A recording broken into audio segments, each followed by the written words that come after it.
सिद्धाणं नमो आयरीयाणं नमो वज्रायाणं नमो लोय सवसाहुणम।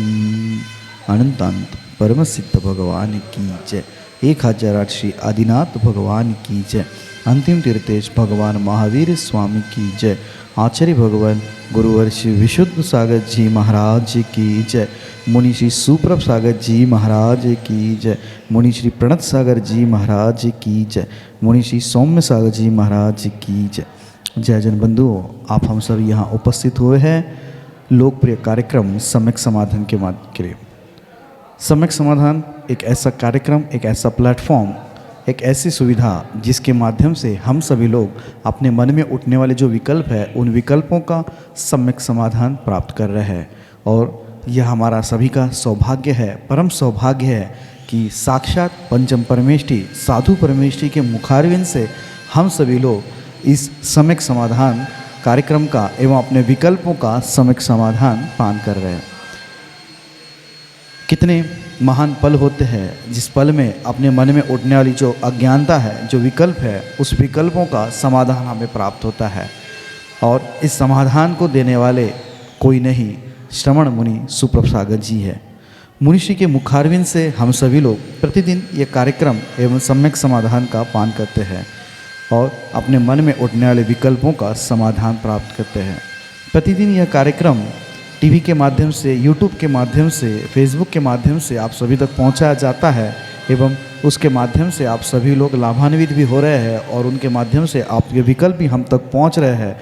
उस विकल्पों का समाधान मुनिषि के द्वारा प्रतिदिन किया जा रहा है और ऐसा समाधान आप और भी प्राप्त कर सकते हैं। अपने मन में उठने विकल्प हम हमें व्हाट्सएप के माध्यम से नीचे पट्टी पे स्क्रॉल पे जो नंबर चलते हैं उसके माध्यम से ये व्हाट्सएप के द्वारा आप अपना विकल्प हम तक पहुंचा सकते हैं। उस विकल्पों को एकत्रित करके मुनिषि के द्वारा उस सम्यक समाधान आपको प्रदान किया जाएगा। शुरुआत करते हैं आज की उस मंगल बेला को मुनिषि के चरणों में कोटिशा नमोस्तु करते हुए मुनिषि प्रणत सागर जी महाराज से यह निवेदन करते हैं कि हे स्वामी, आज के कार्यक्रम को गति प्रदान करते हुए संचालित करें। नमोस्तु नमोस्तु नमोस्तु।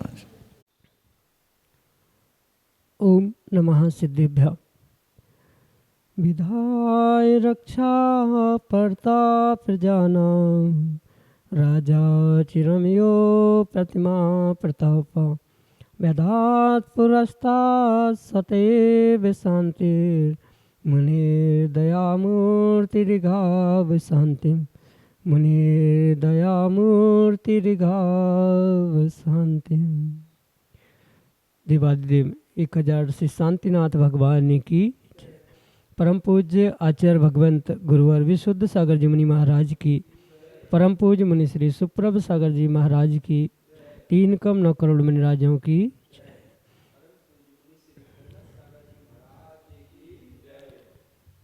अरिहंत और निर्गंथों की दया अनुकंपा प्राणी मात्र के प्रति प्रतिपल हुआ करती है। निर्गंथ स्वपर कल्याण के लिए ही अपना पूरा जीवन व्यतीत करते हैं और उस स्वपर कल्याण की ही महती अनुकंपा से हम सभी को वह आत्म कल्याण की अनूठी विधा समीचीन विकल्पों का सम्यक समाधान के रूप में प्रतिदिन प्राप्त हो रही है। परम पूज्य आचार्य भगवंत गुरुवर विशुद्ध सागर जी महाराज ने वह मंगल सुभाशीष प्रदान किया और परम पूज्य मुनि श्री सुप्रभ सागर जी महाराज ने अनुकंपा प्रदान करते हुए प्रच्छना नाम के स्वाध्याय के रूप में हम सभी को समीचीन विकल्पों के सम्यक समाधान की वह विधा प्रदान की, जिसके माध्यम से हम अपने आत्म कल्याण का पथ अवश्य ही प्राप्त कर सकते हैं। क्योंकि मन की विकल्पता कभी भी मोक्ष मार्ग को प्रशस्त कराने वाली नहीं होती है। निर्विकल्प मन ही मोक्ष मार्ग का स्वरूप कहा है और उस निर्विकल्पता को प्राप्त करने की वह अनूठी विधा समीचीन विकल्पों का सम्यक समाधान, जो कि हम सभी प्रतिदिन आगम के परिप्रेक्ष्य में प्राप्त करते हैं। देश के विभिन्न प्रांतों से अनेक समीचीन विकल्प हमें यहाँ प्रतिदिन प्राप्त हो रहे हैं और परम पूज्य मुनिश्री उनका हम सबको सम्यक समाधान प्रदान करते हैं।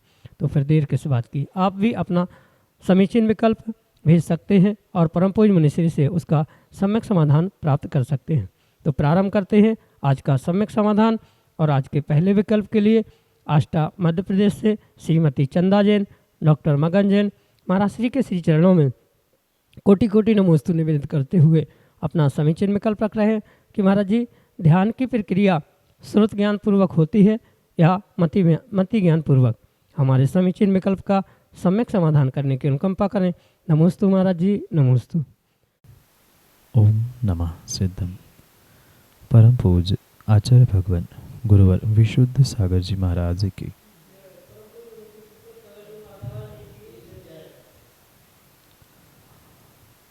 जो मन को एकाग्र करते हुए चिंता का निरोध किया जाता है वही वास्तव में ध्यान कहा जाता है। और जो मन और इंद्रियों के निमित्त से होता है वह मति ज्ञान होता है, और उस मति ज्ञान के द्वारा जो विशेषता को प्राप्त किया जाता है वही श्रुत ज्ञान कहा जाता है। इन सभी व्याख्याओं को, परिभाषाओं को समझने से ही बहुत सारा आपका विकल्प, आपकी समस्या हल हो सकती है। जैसे जो ध्यान की प्रक्रिया है वह पूर्ण रूप से जो मन के द्वारा जो आप ज्ञान के परिणाम को प्राप्त हो रहे हैं, मन की जो भावों की, परिणामों की, मन की जो एकाग्रता है वह एकाग्रता पूर्वक ही वह ध्यान हुआ करता है। क्योंकि चाहे मन की एकाग्रता हो, चाहे भावों की हो, चाहे आत्मा की एकाग्रता हो, ये पूर्ण रूप से ज्ञान के साथ ही हुआ करती है, ज्ञान के अभाव में नहीं होती। और जो भी छद्मस्त जीव होता है वह पूर्ण रूप से मति श्रुत ज्ञान पूर्वक ही अपनी प्रत्येक परिणति करता है। क्योंकि जब ध्यान की प्रक्रिया प्रारंभ होती है तब जब विशेषताओं के साथ ध्यान होता है तो नियम से वह श्रुत ज्ञान पूर्वक ही स्वीकार किया जाता है।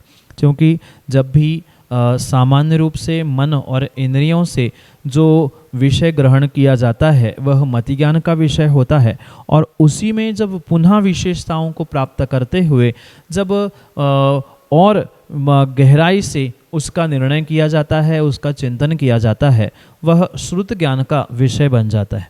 क्योंकि सामान्य रूप से जो जो ग्रहण किया जाता है, चाहे वह अवग्रह या हवा धारणा रूप हो, उसी की विशेषताओं को ग्रहण करने का कार्य यह श्रुत ज्ञान करता है।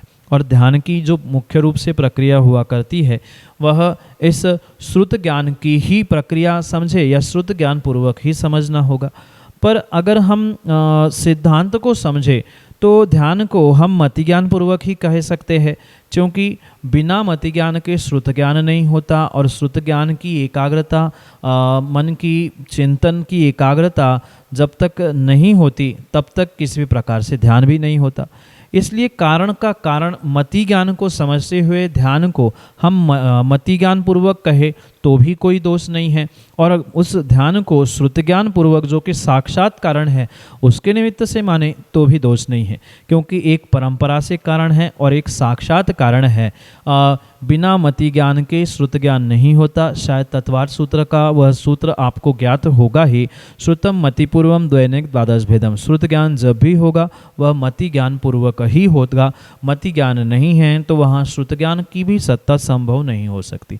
इसलिए ध्यान भी मति ज्ञान पूर्वक होता है ऐसा कह दे तो भी दोष नहीं, क्योंकि मति ज्ञान वह ध्यान का परंपरा कारण है, श्रुत ज्ञान से हो रहा है, श्रुत ज्ञान पूर्वक हो रहा है ऐसा कह दे तो भी कोई दोष नहीं है। क्योंकि साक्षात श्रुत ज्ञान की ही मन के द्वारा एकाग्रता, चिंता का निरोध होना, चिंतन को प्रारंभ करना, यही ध्यान की प्रक्रिया है। तो प्राथमिक अवस्था में हम साक्षात कारण, परंपरा कारण, इन भिन्न भिन्न कारणों के निमित्त से ये अवश्य ही निर्णित कर सकते हैं कि वह ध्यान की प्रक्रिया श्रुत ज्ञान से साक्षात और मति ज्ञान से परंपरा से हो सकती है। क्योंकि जो भी विशेषता को प्राप्त करने का पुरुषार्थ होता है वह मति ज्ञान से प्राप्त होने वाली ही सामान्य को और विशेषता देते हुए श्रुत ज्ञान के माध्यम से ही किया जाता है। इसलिए ध्यान की प्रक्रिया साक्षात श्रुत ज्ञान से और परंपरा से मति ज्ञान से होती है। यही आपके लिए सम्यक समाधान। अनिकेत जैन, अशोकनगर, मध्य प्रदेश से महाराज श्री के श्री चरणों में बारंबार नमोस्तु निवेदित करते हुए अपना समीचीन विकल्प रख रहे हैं कि महाराज जी, क्या किसी नगर में समाज कम होने पर भी अनेक मंदिर बनवाना उचित है? हमारे समीचीन विकल्प का सम्यक समाधान करने की अनुकंपा करें। नमोस्तु महाराज जी, नमोस्तु। नगर में मंदिर आदि बनाना ये पूर्ण रूप से एक सामाजिक व्यवस्था ही हो सकती है, और इस सामाजिक व्यवस्था के परिप्रेक्ष्य में समाज की कहाँ कैसी अनुकूलता है, उनकी मनस्थिति, उनकी परिस्थिति क्या है, इन सभी बातों को मद्देनज़र रखते हुए ही मंदिर आदि का निर्माण करना नहीं करना ये निर्धारित किया जा सकता है।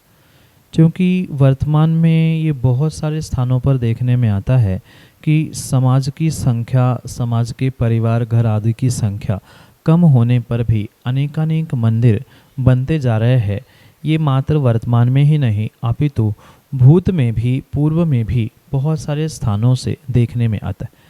इसलिए तात्कालिक उस नगर की क्या परिस्थिति है, उन समाज वालों की या बनाने वालों की क्या मानसिकता है, इन सभी को समझे बिना इसका वास्तविक निर्णय नहीं दिया जा सकता। क्योंकि किस कारण से मंदिर बनाया जा रहा है, कौन किस अपेक्षा से बना रहा है, ये सब कुछ वहाँ की तात्कालिक परिस्थिति को देखकर ही कहा जा सकता है। क्योंकि यहाँ से हम कह दें कि उचित नहीं है, पर वहाँ कुछ ऐसा कारण है कि मंदिर की दूरियाँ और वर्तमान में जो निवासरत कुछ समाज के घर उस मंदिर से काफ़ी दूरी पर है, तो वहाँ उनकी आवश्यकता क्या है, या अनेकानेक और भी घटनाक्रम हमें समझने होंगे। पर यह भी अवश्य ध्यान रखें कि अगर मात्र किसी के अहंकार की पुष्टि के निमित्त से या कषायों की पुष्टि के निमित्त से अगर मंदिरों की संख्या, वेदियों की संख्या आदि इनमें वृद्धि हो रही है, तो वह कार्य किसी भी प्रकार से उचित नहीं है। पर वास्तविकता क्या है, वहाँ की परिस्थिति क्या है, किन निमित्तों से ये बना जा रहा है आदि समझते हुए ही ये पक्का निर्णय दिया जा सकता है। पर सामान्य रूप से अगर वहाँ की परिस्थिति और आवश्यकता उतनी नहीं है, तो कायदे से तो अनेक मंदिरों की आवश्यकता प्रतिभाषित नहीं होती, और आवश्यकता जब नहीं है, जो आवश्यक नहीं है, ऐसे अनावश्यक कार्यों को करना ये भी उचित नहीं हो सकता। इसलिए ये ध्यान रखते हुए ही निर्णय करें कि वहाँ की तात्कालिक परिस्थिति क्या है, समाज का रुझान क्या है। क्योंकि ऐसा भी हो सकता है समाज कम होने पर भी लोगों का रुझान उस मंदिर को बनाने के लिए हो सकता है, तो वह निर्णय तो तात्कालिक होगा, पर बिना प्रयोजन के, बिना कोई ठोस आवश्यकता के अधिक मंदिर, अधिक वेदियाँ बनाना आगम के परिप्रेक्ष्य में उचित नहीं हो सकता। समाज की अनुकूलता, समाज की विषमता आदि को समझते हुए ही इसका वास्तविक निर्णय किया जाए। कषाय की पुष्टि के लिए अनेक मंदिर, अनेक वेदियाँ, अनेक भगवान बनाना ये किसी भी प्रकार से उचित नहीं है, पर समाज की भावना, समाज की आवश्यकता, इन सभी को समझते हुए ही इसका निर्णय किया जाए। यही आपके लिए सम्यक समाधान। श्रीमती नीता तेवरैया, टीकमगढ़, मध्य प्रदेश से महाराज श्री के चरणों में बारंबार नमोस्तु निवेदित करते हुए अपना समीचीन विकल्प रख रहे हैं कि महाराज जी, वर्तमान में विजातीय विवाह का प्रचलन बढ़ रहा है। लड़कियां जैन धर्म को छोड़कर अन्य स्थानों पर जा रही हैं, तो उन्हें कैसे रोकें?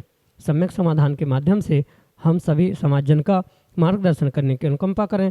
नमोस्तु महाराज जी, नमोस्तु। समाज में बढ़ने वाली इस विजातीय विवाह रूपी इस ज्वलंत समस्या को जूझने के लिए मात्र युवा पीढ़ी को ही समझाने की नहीं, अपितु सर्वप्रथम उनके माता पिताओं को ही विशेषता से जागरूक होने की और बुद्धिपूर्वक कुछ विशेषता को प्राप्त करने की, विवेक को प्राप्त करने की आवश्यकता है।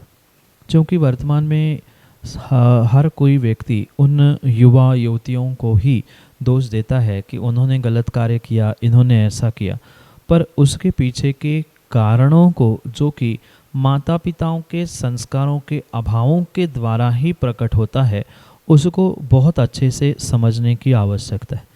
क्योंकि युवा और युवतियों को आप तभी रोक सकते हो, तभी समझा सकते हो, जब बुद्धिपूर्वक उनके माता पिता स्वयं विवेक से कुछ पुरुषार्थ करने की ठान ले या स्वयं संस्कारित होने का निर्णय कर ले। आज जो भी ये समस्या सबके सामने आ रही है वह मात्र और मात्र माता पिताओं का संस्कार विहीन होना ही उसके पीछे एक मुख्य कारण है। अगर माता पिता स्वयं संस्कारवान हैं, धर्मात्मा हैं, तो वे किसी भी प्रकार से अलग से कुछ पुरुषार्थ करते हुए उन युवा पीढ़ियों को रोकने की, समझाने की उनके लिए आवश्यकता नहीं पड़ती। अपितु मात्र और मात्र जो ये प्रतिकूलताएं दिख रही है समाज को लेकर, वह मात्र कुछ परिवार, समाज या घर के बुजुर्गों के विवेकहीन कार्यों के निमित्त से ही देखने में आ रही है। जो युवा पीढ़ी को वर्तमान में दोष दिया जाता है वह मेरे हिसाब से उचित नहीं है, क्योंकि ताली कभी भी एक हाथ से नहीं बजती। युवा पीढ़ी को बिगड़ने के लिए जो वर्तमान में बहुत सारे निमित्त स्वयं माता पिता ही उपस्थित करके देते हैं, उसके कारण से ही ये विपरीतता समाज में बहुत ज़ोरों शोरों से बढ़ रही है। जैसे वर्तमान में कहीं बेटी बेटियों को बाहर पढ़ने के लिए रख दिया, वहाँ पर उनसे संपर्क रखने के लिए आपने वह फ़ोन दी, और सामान्य फ़ोन नहीं, वो भी एंड्रॉयड फ़ोन, टच फ़ोन से, टच स्क्रीन के माध्यम से क्या कुछ नहीं होता ये स्वयं माता पिता ही जानते हैं। पहले घर परिवार में जो मर्यादा थी वह समाप्त हो गई है। इन एंड्रॉयड फ़ोन के माध्यम से बहुत कुछ देखने में जो आता है, क्योंकि बेटा बेटी कहाँ है, वह सच बोल रहे हैं, झूठ बोल रहे हैं, किसके साथ क्या संपर्क चल रहे हैं, ये किसी भी प्रकार से माता पिता को ज्ञात नहीं है। उनसे माता पिता और बेटों बेटियों का संबंध बना रहे हैं, इसलिए आपने सुविधाओं के लिए ज़रूर मोबाइल दिए, पर उसका भी किस प्रकार से दुरुपयोग कर रहे हैं, ये विवेकहीन होकर जो आपने कार्य किया, ये एक मुख्य कारण हो सकता है।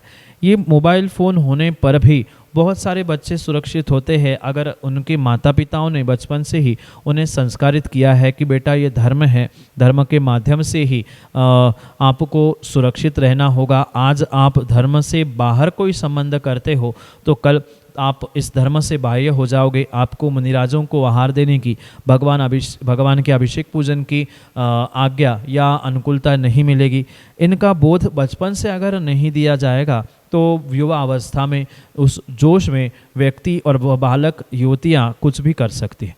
जैसे समय समय पर आपने देखा है कि उन उपनयन संस्कार आदि के माध्यम से, गुरुओं के माध्यम से जो इन युवा पीढ़ियों को धर्म के प्रति, धर्म की क्रियाओं के प्रति, धर्म के संस्कारों के प्रति जो आकृष्ट किया जा रहा है, जिसके माध्यम से उन्हें संकल्पों में, नियमों में बांधा जाता है कि कहीं भी किसी भी प्रकार से विजातीय संबंध, विवाह नहीं करेंगे, तो इन सभी क्रियाओं को भी आपको विवेकपूर्वक जोड़ना होगा। क्योंकि अनेक स्थानों पर हमने देखा उपनयन संस्कार के माध्यम से वह बालक, युवा युवतियां तो धर्म से और संस्कारों से जुड़ना चाहती है, पर माता पिता पता नहीं किन्हीं कारणों से उनको पीछे खींचते हैं, और ये माता पिताओं का विवेकहीन कार्य ही उनके लिए आगे वाले समय में, आने वाले समय में एक बहुत बड़ा विपरीतता देने वाला निमित्त बन सकता है। इसलिए सबसे पहले तो मैं यही कहता हूँ कि जितने माता पिता है वे स्वयं विवेक से समझदार बनते हुए संस्कारित हो, और आप स्वयं संस्कारित हुए बिना किसी भी प्रकार से युवा पीढ़ी को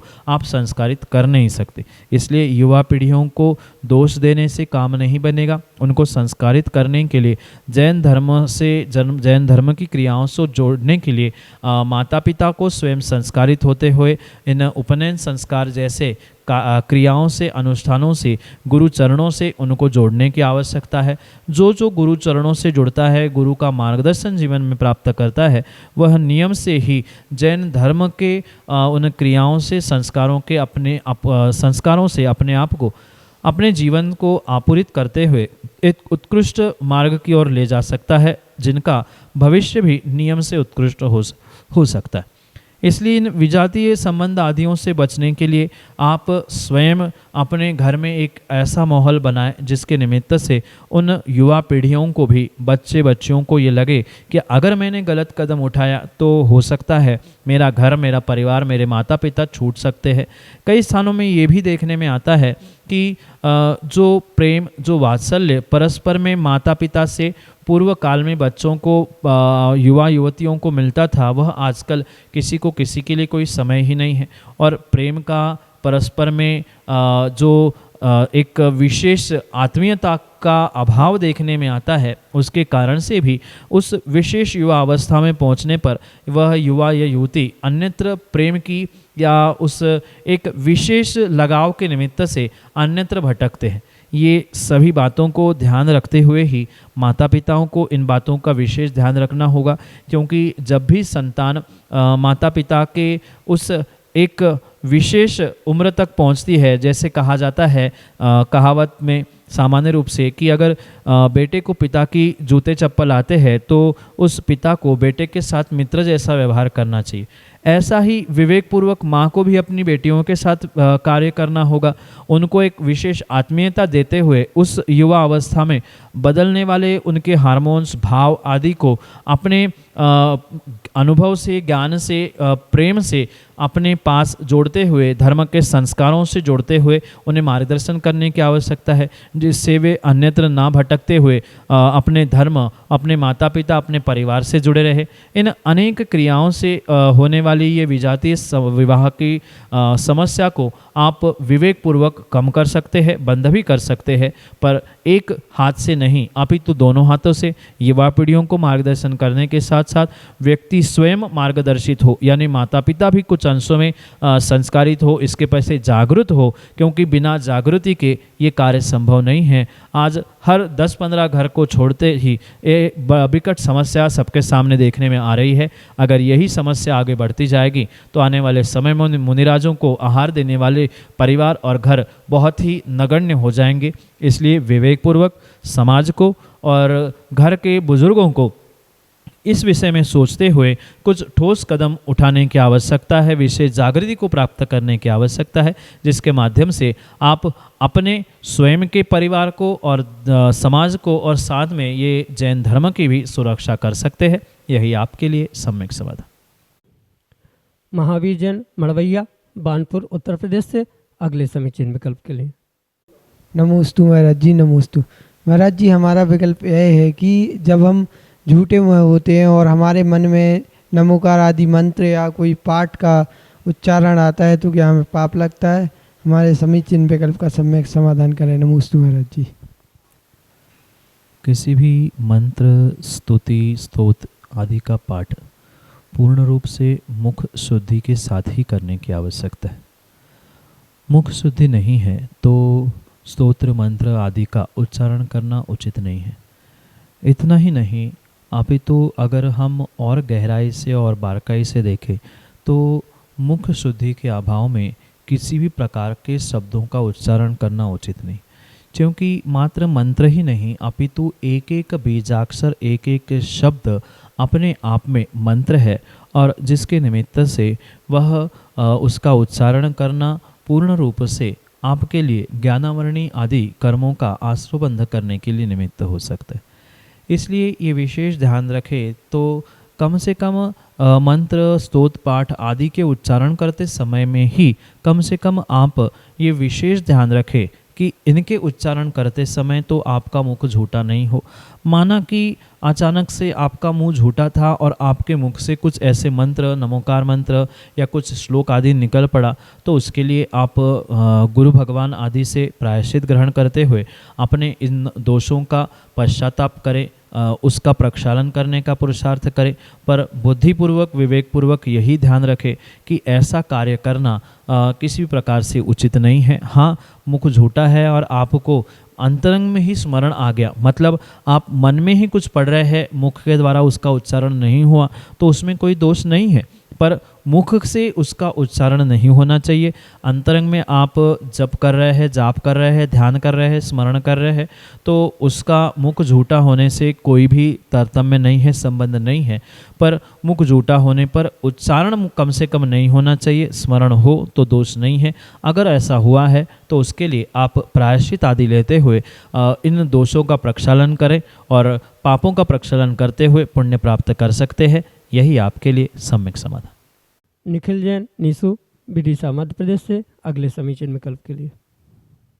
नमोस्तु मासी, नमोस्तु। मेरा प्रश्न यह है कि हम युवाएं जो आपके साथ बिहार में चल रहे हैं तो हमें क्या पुण्य मिलेगा या नहीं? मैंने सम्यक समाधान मेरे समीचीन विकल्प का सम्यक समाधान कीजिए। नमोस्तु भगवान, नमोस्तु। जीवों को कृत कारित अनुमोदना से पुण्य या पाप लगता है। कृत यानी स्वयं करना, कारित यानी करवाना, और अनुमोदना यानी करने वाले की प्रशंसा करना, उनके अनुकूल कार्य करना। जो दिगंबर मुनि धरती के देवता अपने मूल गुणों का पालन करते हुए उन अपनी समितियों का मूल गुणों का पालन करते हुए जो चर्या का परिपालन करते हैं, ऐसे उनकी चर्या में जो विशेष अनुकूलता प्रदान करते हुए जो सहयोग करते हैं, वह नियम से उस अनुमोदना के द्वारा पुण्य को अवश्य ही प्राप्त करते। क्योंकि मुनिराजों का पैदल गमन करना, विहार करना, वह इरिया समिति आदि के निमित्त से वह उनका तो मूल गुण है, श्रावकों का बिल्कुल भी नहीं है। पर फिर भी उनके अनुकूल उनका विहार कराते हुए उनके लिए अनुकूल सेवा वैयावृत्ति करना, इसके निमित्त से उन सभी जीवों को नियम से कृतकारित अनुमोदना से अवश्य ही पुण्य लगेगा ही लगेगा। आप स्वयं पैदल चलते हुए साधु का कमंडल पकड़ते हुए साधु की वैयावृत्ति कर रहे हो तो आपको साक्षात वैयावृत्ति कृत का पुण्य ही लगेगा। कोई व्यक्ति मात्र उसकी परोक्ष रूप से व्यवस्था बना रहा है, स्वयं पैदल नहीं चल पा रहा है, पर आगे पीछे व्यवस्था करा रहा है, कहाँ पर पहुँचना कहाँ नहीं पहुँचना आदि व्यवस्थाएं जुड़ा रहा है, तो उसे भी मुनिराजों के विहार कराने का नियम से पुण्य का आश्रय होगा। इतना ही मात्र नहीं, अपितु जो निर्विघ्न रूप से निर्ग्रंथ मुनिराजों की आहारचर्या कराना आदि कार्यों में संलग्न होता है, वह भी उन मुनिराजों की उस इरिया समिति आदि, एषणा समिति आदि उन महाव्रतों के पालन में, 28 मूल गुणों के पालन में कहीं न कहीं सहयोगी होने से, मदद करने से अवश्य ही पुण्य का आश्रय करेगा। पर ये विशेष बात यहाँ ध्यान रखने की आवश्यकता है, ये पूर्ण रूप से मायाचारी से रहित ही कार्य हो। दिखावे के लिए, किसी से प्रशंसा लूटने के लिए, मान सम्मान के लिए अगर किया जा रहा है तो उसका पुण्य उन जीवों को बिल्कुल भी नहीं लगेगा। मात्र किसी भी प्रलोभन, किसी भी लोभ से रहित होकर निस्वार्थ अगर आपने गुरु की सेवा की है, गुरु की इन महाव्रतों की, गुरु की इन मूल गुणों के पालन करने में अगर आपने कृतकारित अनुमोदना से सहयोग किया है, तो नियम से आपको उसका पुण्य अवश्य ही लगेगा। भले ही साक्षात आप स्वयं आहार दे पाए नहीं दे पाए, साक्षात पैदल चल पाए नहीं चल पाए, पर उनकी सब व्यवस्था बना लेना आपकी अनुमोदना ही कहलाती है। और पुण्य कार्य की अनुमोदना करने से नियम से आपको पुण्य ही लगता है। इसलिए जो वास्तविकता में श्रद्धा समर्पण के साथ गुरु की प्रत्येक सेवा, प्रत्येक क्रियाओं में संलग्न होता है, वह नियम से पुण्य का आश्रय करता है। इसमें कोई भी किसी भी प्रकार की शंका, विकल्प रखने की आवश्यकता नहीं है। पर मैं पुनः इस बात को दोहराऊं, किसी भी प्रकार से प्रलोभन, लोभ या किसी भी प्रकार से स्वार्थ के वशीभूत होकर ये कार्य ना करे। निस्वार्थ होकर अगर आपने गुरु की सेवा की है तो उसका फल अवश्य ही आपको आने वाले समय में विशेषता के साथ प्राप्त होता रहेगा। यही आपके लिए सम्यक समाधान। जय जिन बंधुओं, हम सभी लाभ ले रहे थे लोकप्रिय कार्यक्रम सम्यक समाधान का। प्रतिदिन यह कार्यक्रम 5:13 पे यूट्यूब चैनल सुप्रभ उवाच के माध्यम से प्रसारित होता है। मुनिषी सुप्रभ सागर जी का नाम सुप्रभ, वाणी का पर्यायवाची नाम उवाच, सुप्रभ उवाच, यस यूट्यूब चैनल के माध्यम से मुनिषी के प्रवचन एवं ये सम्यक समाधान प्रतिदिन प्रसारित होता है। आप सभी लोग चैनल को सब्सक्राइब करें एवं बेल आइकन को जरूर दबाएं ताकि नोटिफिकेशन के द्वारा आप सब चीज़ों को अप टू डेट रह सकते हो। प्रतिदिन मुनिषी के प्रवचन शाम को 7:40 पे जिनवार टीवी के माध्यम से प्रसारित होते हैं।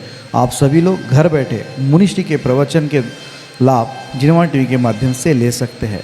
सम्यक समाधान यह कार्यक्रम प्रतिदिन ठीक 4